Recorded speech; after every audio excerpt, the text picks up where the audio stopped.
Você precisa de um plano de saúde ou minimizar o que já tem? A Chico Paiva Corretora de Seguros, junto com a Ideal Planos, tem o que você procura.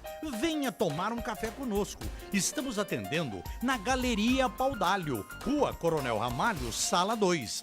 Representante oficial da Santa Casa Saúde de São José dos Campos. Chico Paiva e Ideal Planos, juntos trazendo o melhor para você. Mega 879. Fale com a Mega. Ligue 4693-1292.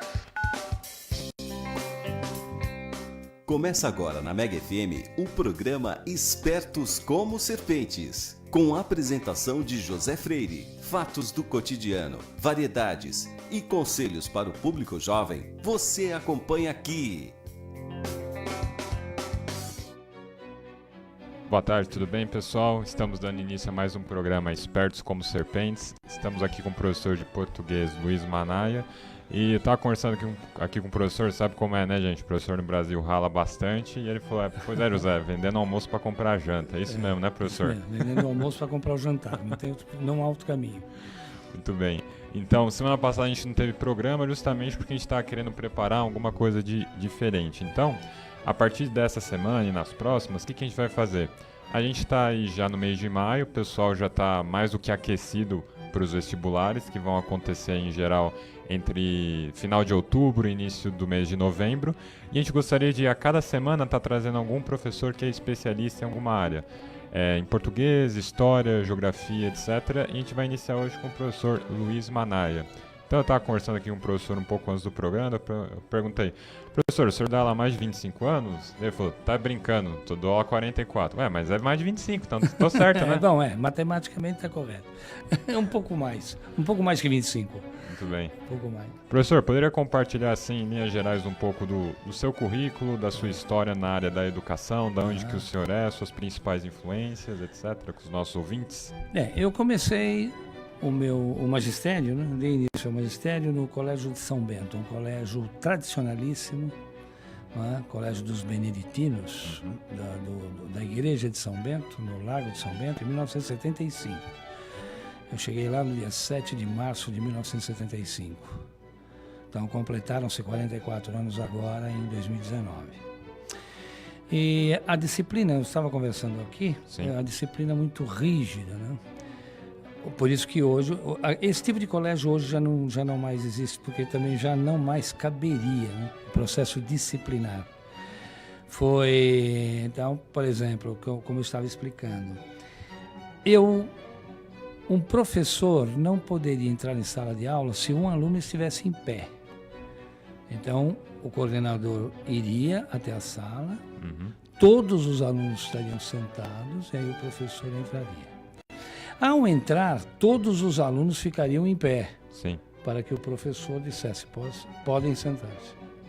Então, com o tempo, né, foi havendo desgaste e, óbvio, a educação também foi mudando na sua raiz, inclusive. Eu não sei se isso é certo ou errado. Eu sei que, lógico, alguma coisa deu errado, alguns pontos errados, alguns pontos deram certo. Então, precisamos também fazer um balanço sobre isso. Entendi. E aí cabe também a palavra do professor, caberia, né, a palavra também do professor em relação ao processo disciplinar, que sabemos, né, não é nada, não há novidade nisso. A disciplina está muito difícil. Né? Disciplina em termos de escola hoje está muito difícil. Tanto colégios particulares quanto do Estado. Particular do Estado. Tudo segue a mesma linha de conduta, né? Porque a imprensa é a mesma, a possibilidade do aluno hoje estar ligado muito mais a jogos, né? O aluno hoje usa da tecnologia, inclusive, né? E usa muito mais a tecnologia para um outro objetivo, que não é o objetivo da escola. A finalidade, muitas vezes, na maioria das vezes, não é cultural, nós sabemos disso, né? É mais como entretenimento mesmo. E isso fica difícil. Então, o senhor, assim, durante sua carreira, O senhor passou por vários períodos, assim, digamos que a história da educação no Brasil, o senhor Sim, presenciou vários fatos, acompanhei. Né? Então eu saí do Colégio de São Bento em 1980, final de 1981. E no início de 82 eu ingressei no Objetivo.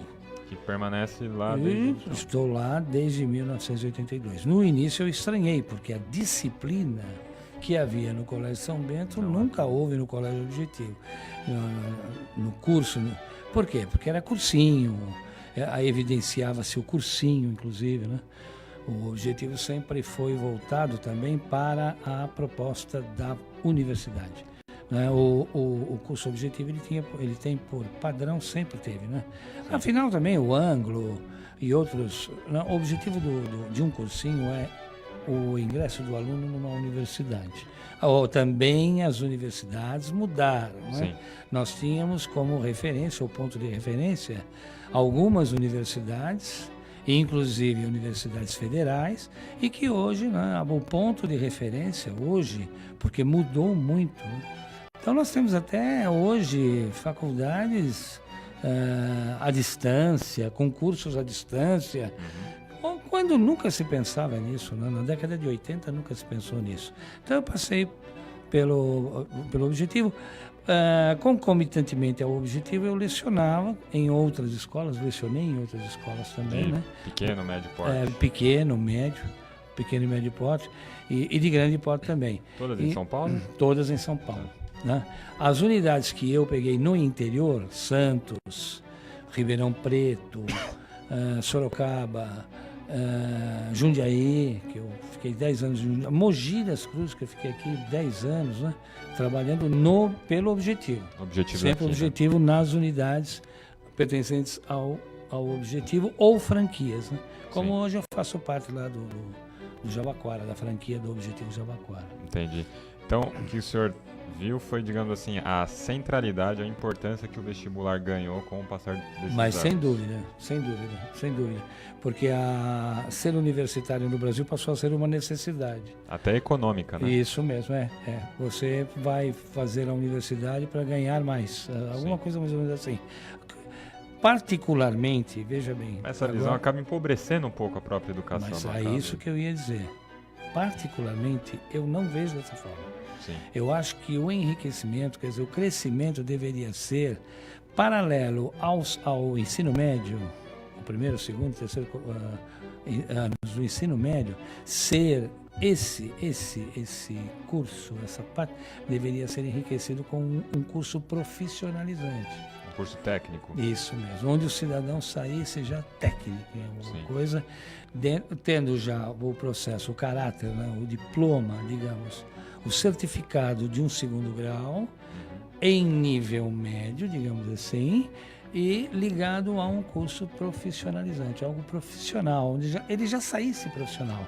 A faculdade deveria ser por opção. Sim. Então, por exemplo, nada impede dele fazer um curso de enfermagem, tornar-se técnico em enfermagem numa exposição, e fazer um curso superior de filosofia. Sim. Nada impede, ele pode ter opção.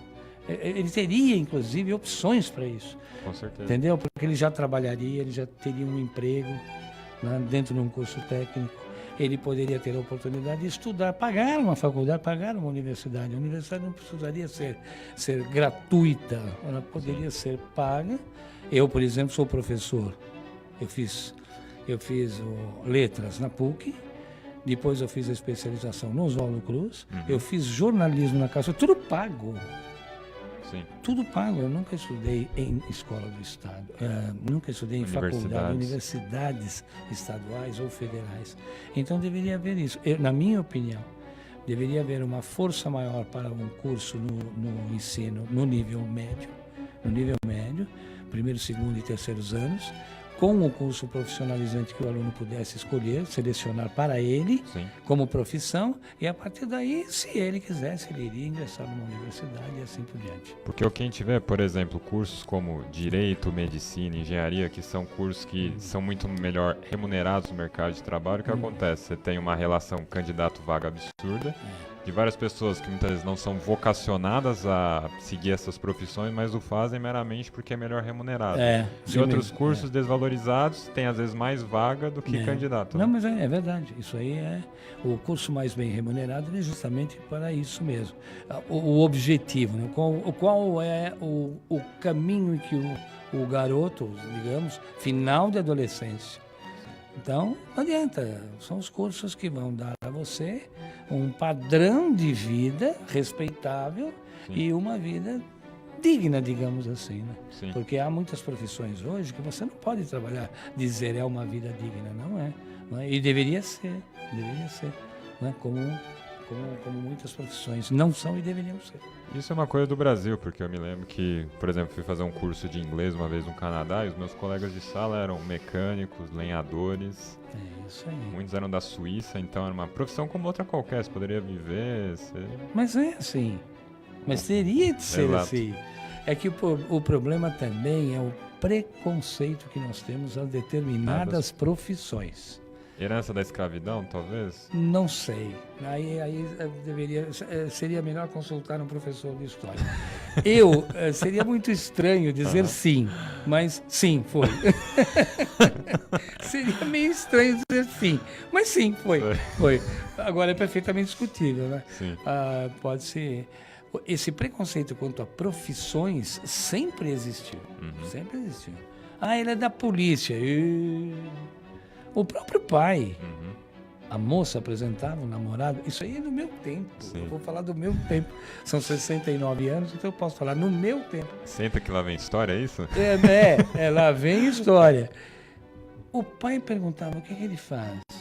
Ele vai ser professor. Ih, filho.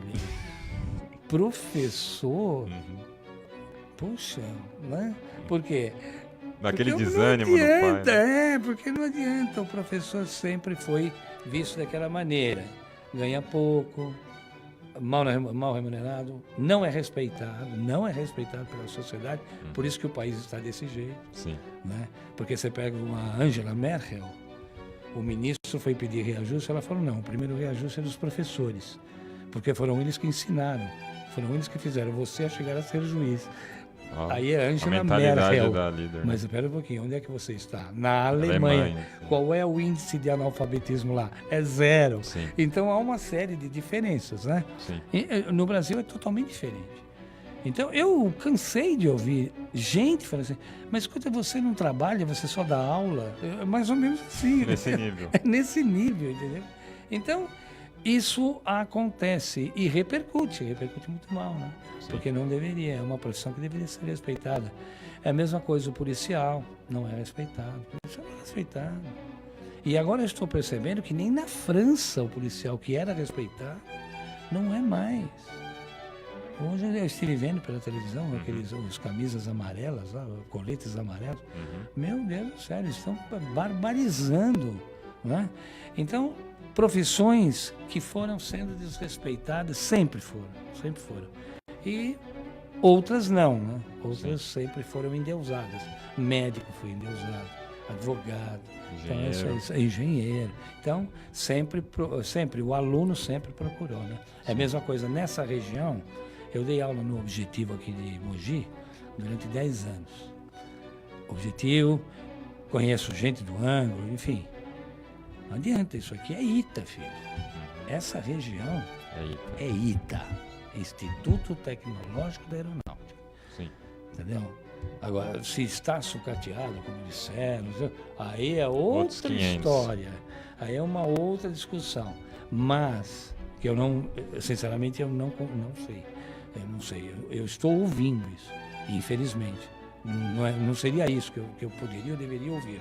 Mas, essa colocação está sendo muito coisa. Agora, aqui não tem jeito. O aluno que está aqui em Mogi, mesmo, não adianta.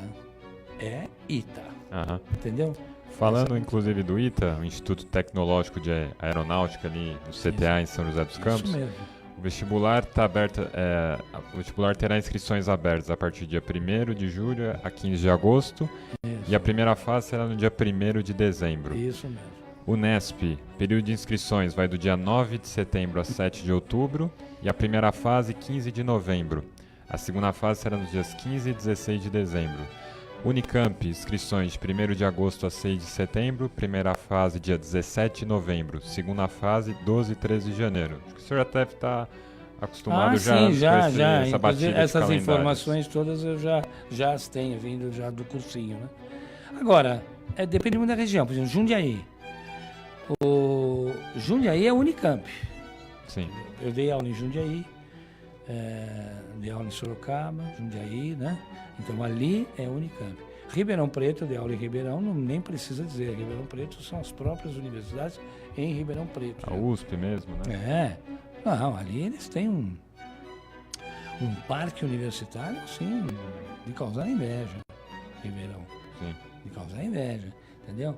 E fora isso, aqui é Unicamp, né? E em São Paulo, por incrível que pareça, o advogado vai para o Largo São Francisco, que é o sonho, Sim. né? E o médico vai para Pinheiros. Não adianta. A Universidade de São Paulo, Pinheiros, o Hospital das Clínicas, ali, é aquele miolo, né? Inclusive é bom porque, segundo um amigo meu, que é professor de medicina, o Dr. Paulo Basso, ele fala, ali é muito bom porque ali tem a Faculdade de Medicina e em frente ao cemitério, que é do Araçá. Então, sabe, tudo muito ligado. E a gente ri muito, né? Porque eu tenho muitos amigos, né? Médicos hoje, que eram colegas de farra. Sim. E hoje tudo é gente, né? O doutor André, que é cardiologista, o doutor Paulo Basso. Então, eles, USP, Universidade de São Paulo, inclusive ele é professor da Universidade de São Paulo, entendeu? O caso do André é a mesma coisa. Então, o caminho é ali, entende? Num alto caminho. Né? E no direito é bom porque ali perto do Largo São Francisco. Lago tem São o Francisco. Ministério Público, Sim, Fórum João não, mas Mendes. tudo que é público gira ali. Sim. Gira ali. Bovespa. Tudo que é público gira ali. Tudo que é público. É o caso da economia, né? Sim. Então, a Faculdade de Economia da Universidade de São Paulo, e ali é direto para a Rua Boa Vista, ou Carlos Berrini, ou Avenida Paulista, né? Sim. Porque ali são as ruas da economia. Sim. Coração financeiro da cidade, né? Eu não diria nem da cidade, eu acho que é Do da país. América Latina, Sim. da América do Sul. Sim. A nossa força é que nós não temos muitas vezes falta essa informação. Sim. Mas a nossa força ali é terrível. Sim. Muito, muito. Meu querido, você não se iluda. A diferença entre capitalismo e socialismo ela está ligada muito a preposições. São duas preposições. O capitalismo é bom quando? Quando você encontra alguém que trabalha para você. E o socialismo é bom quando? Quando você encontra alguém que trabalha por você. Entendi. Então é só questão da preposição. Tudo bem? Então, quando você pega, por exemplo, essas linhas, você tem inclusive ali no Largo São Francisco, você tem inclusive já escritórios, prédios com só escritórios de advocacia. Então, automaticamente, no segundo ano, o cidadão já é estagiário. Sim. Já Só tá se ele não encaminhado. quiser, porque se ele quiser já é estagiário. Sim, com Então, certeza. é muita facilidade. Então, é aquilo que eu falei, depende muito de região. Né? Quanto ao vestibular, né? Então, ele está sendo em voz uníssona cada vez mais, pelo menos em português. Por conta do Enem, o senhor acha a influência do Enem? Por conta, influência do Enem, o Enem já vai influenciando já a FUVEST, os demais, né? E o forte em termos de português já está na interpretação de texto. Já vem muito na interpretação. E agora, o que o senhor... Pensando assim, o senhor passou por várias gerações de alunos passaram pelo senhor. Qual que é a diferença da geração atual em termos de interpretação de texto para as anteriores? O senhor consegue identificar? Então, eu acho um pouco trágico, a atualidade é trágica. Porque, vamos ser sinceros, porque o aluno hoje ele não está lendo, Sim. E quem lê não escreve, 2. Então fica muito difícil, O aluno vai passar a interessar-se, inclusive pela redação, quando ele está no cursinho, e aí já pode ser um pouco tarde. Por quê? Não adianta nós fugirmos. Não, é só interpretação, não cai gramática. Cai sim. Sim. É pano de fundo. Mas existe a gramática tem de ser aplicada. Então não adianta. De acordo com a norma padrão, pronto, caiu a gramática. Se no enunciado estiver de acordo com a norma padrão, pronto, a gramática já está presente. Está Então, implícita ali, né? não, nós não podemos fugir disso. Então, se você quiser uma redação, você tem que se preocupar com concordância, né? Você tem que se preocupar com regência, com pontuação, acentuação grave. Isso é gramática. Nós não podemos fugir a essa triste realidade para o aluno. Sim. Né? Então, essa colocação é uma colocação extremamente importante em relação aluno Enem, aluno USP, enfim, aluno vestibular. Até porque a interpretação não é uma matéria de português, você vai usar para tudo, né? Para ler um tudo. enunciado Sim. de química, Você biologia. vai ler os enunciados e muitas vezes você perde a questão, não é porque é pela matemática, é pelo enunciado que a matemática lhe propôs. Né? Com certeza. Então você tomar cuidado com palavras como exceto, a menos que. Né?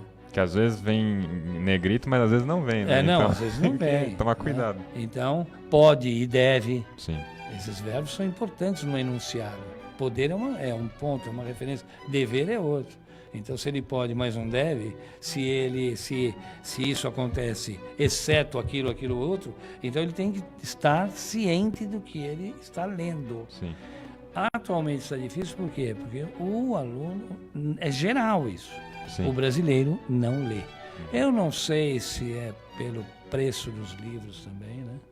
Porque também entra um pouco das editoras, né? As editoras encarecem o livro. Um período também complicado no mercado editorial. Isso, Saraiva, também. recuperação Isso, judicial, isso. a Mas- Livraria Cultura. Isso. E isso por quê? Porque a tecnologia também está entrando. Sim, A tecnologia ela acabou com o CD.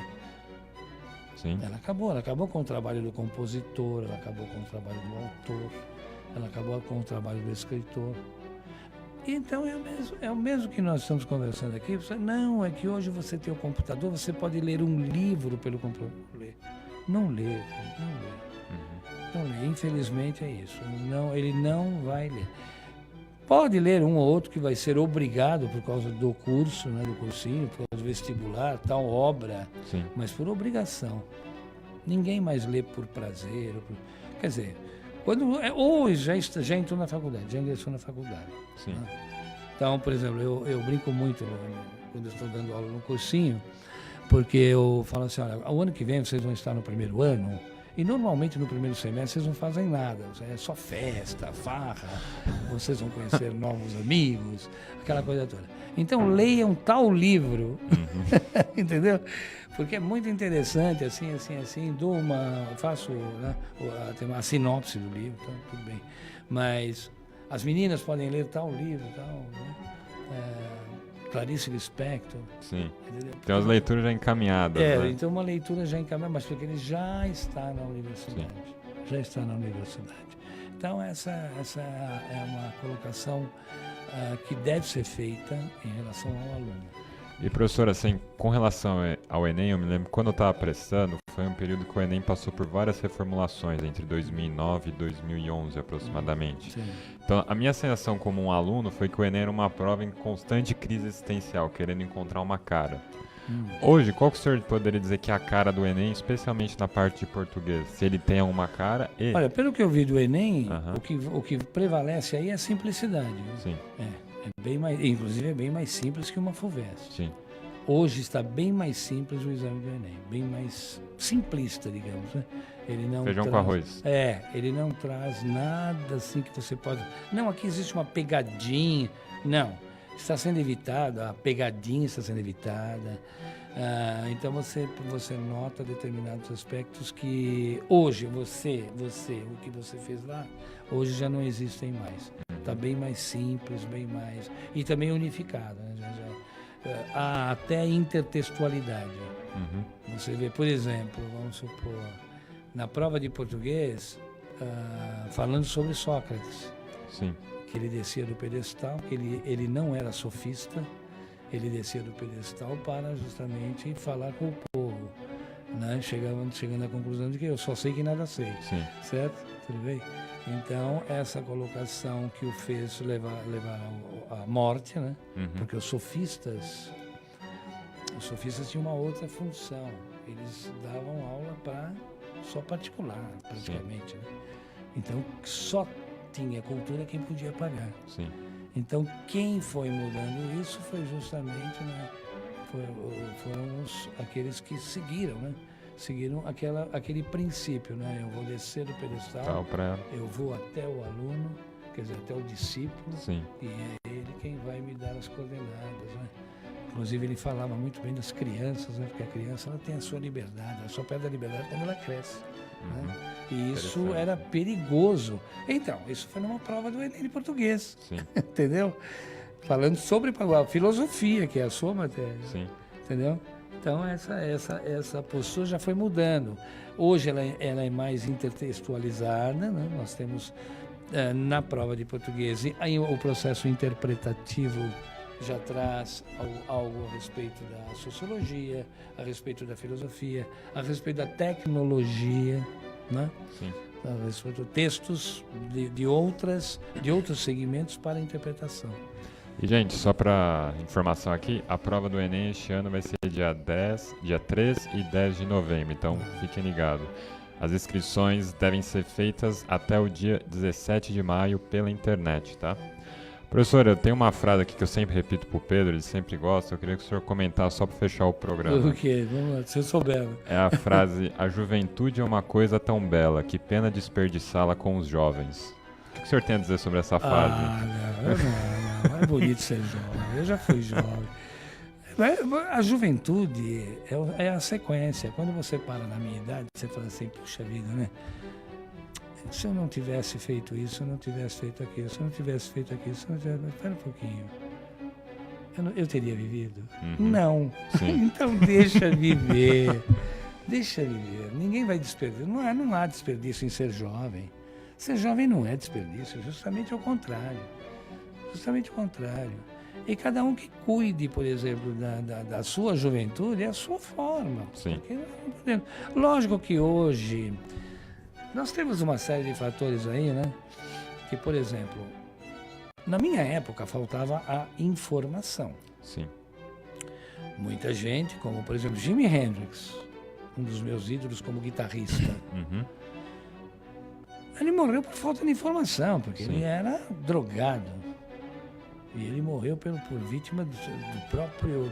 engasgou ele. O próprio vômito, não foi? Do próprio vômito. Então, é o problema da informação. A pessoa tinha pressão alta, não sabia que tinha pressão alta e morria por falta de informação. Misturava o uísque com cocaína. Sim. Então, e isso, lógico, mas hoje não. Hoje os jovens têm toda essa informação. Então, muita gente, né? Porque na época era novidade, né? Sim. Quando o Manuel Bandeira e Vamos Embora para Passargada disse lá, tem alcaloide à vontade. Alcaloide é cocaína. Sim. Né? Passargada é um lugar imaginário onde tem alcaloide à vontade. Por quê? A cocaína era um processo de novidade. Sim. O pó de pirim-pim-pim do Monteiro Lobato, que, né, que é justamente ligado às crianças. Né? Sim. Alice no País das Maravilhas, o chá de cogumelo, que era a bebida preferida do país, porque tudo era novidade.